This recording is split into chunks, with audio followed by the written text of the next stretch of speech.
Hello friends, આજે આપણે બનાવીશું શ્રાદ્ધ માટે દૂધ પાક. તો તેના માટે શું જોઈએ હું તમને જણાવી દઉં. તો તેના માટે જોઈશે પલાળેલા કાજુ, પલાળેલા બાસમતી ચોખા, ખાંડ, બદામ, પિસ્તા, ઇલાયચી, કેસર અને ચારોળી. ફ્રેન્ડ્સ, એક જાડા તળિયાવાળું કુકર લેવાનું. તેની અંદર મેં સહેજ ઘી સ્પ્રેડ કર્યું છે અને પછી ચોખા સાંતળું છું. 2 મિનિટ સુધી એને થવા દેવાના છે. હવે 2 મિનિટ થઈ ગઈ છે ફ્રેન્ડ્સ. આપણે એમાં 1 લીટર દૂધ ફૂલ ફેટ મલાઈવાળું નાખીશું. ફ્રેન્ડ્સ, એને થોડીક વાર હલાવવાનું છે. પછી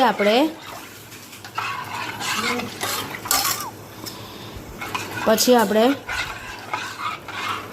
એક ઉભરો આવે ને ત્યાં સુધી આપણે રાખીશું. તો ફ્રેન્ડ્સ, જોઈ શકો છો ઉભરો આપણો આવવા માંડ્યો છે. હવે તેની અંદર બદામ, પિસ્તા, ચારોળી નાખીને 5 મિનિટ સુધી હલાવવાનું. હવે તેમાં કેસર પલાળેલું અને ખાંડ નાખીશું. થોડું હલાવીશું.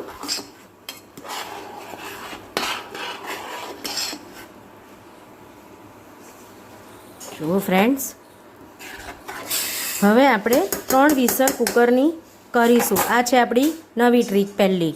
જો ફ્રેન્ડ, 3 વિસલ થઈ જાય ને આપણી, એટલે આપણે ગેસ અને આ ઢાંકણા પર બી સારા એવા પ્રમાણમાં ઘી લગાવવાનું છે, જેથી આપણું દૂધનો ઉભરો બહાર ના આવી શકે. ફ્રેન્ડ્સ, હવે આપણે જે પલાળેલા ચોખા, પલાળેલા કાજુ લીધા હતા ને, એ આપણે મિક્સરમાં ક્રશ કરી દઈશું. ફ્રેન્ડ્સ, એમાં આપણે થોડું ઠંડુ દૂધ નાખીશું અને પીસીશું. ફ્રેન્ડ્સ, આપણી 3 વિસલ થઈ ગઈ છે. આપણે પેલી કાજુ, દૂધ અને જે ચોખાવાળી પેસ્ટ બનાવી હતી ને મિક્સરમાં, એ આપણે અંદર એડ કરીશું.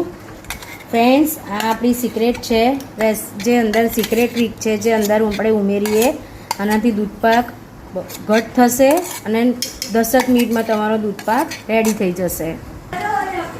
ફ્રેન્ડ્સ, આપણે એને 2 જ મિનિટ માટે હવે થવા દઈશું. પછી આપણો દૂધપાક રેડી છે અને એકદમ ઘટ અને ક્રીમી થશે. ફ્રેન્ડ્સ, તેમાં થોડો આપણે ઇલાયચી પાવડર નાખીશું. એ લાસ્ટમાં નાખીશું એટલે એની ફ્લેવર બી સારી રહેશે. ફ્રેન્ડ્સ, હવે આપણો દૂધપાક રેડી છે. તમે જોઈ શકો છો એકદમ ક્રીમી અને મલાઈદાર બન્યો છે. ફ્રેન્ડ્સ, આપણે આ નવી ટ્રીકથી બનાવ્યો છે, જે 10 જ મિનિટમાં રેડી થશે. તેમાં આપણે કાજુ, જે દૂધની ને ચોખાની પેસ્ટ નાખી હતી ને, એનાથી એક અલગ જ ફ્લેવર આવશે ફ્રેન્ડ્સ. એટલે તમે જરૂરથી ટ્રાય કરજો, બહુ જ ફાઇન બનશે. અને જો ગમે તો લાઈક, કોમેન્ટ, શેર અને સબસ્ક્રાઈબ કરજો.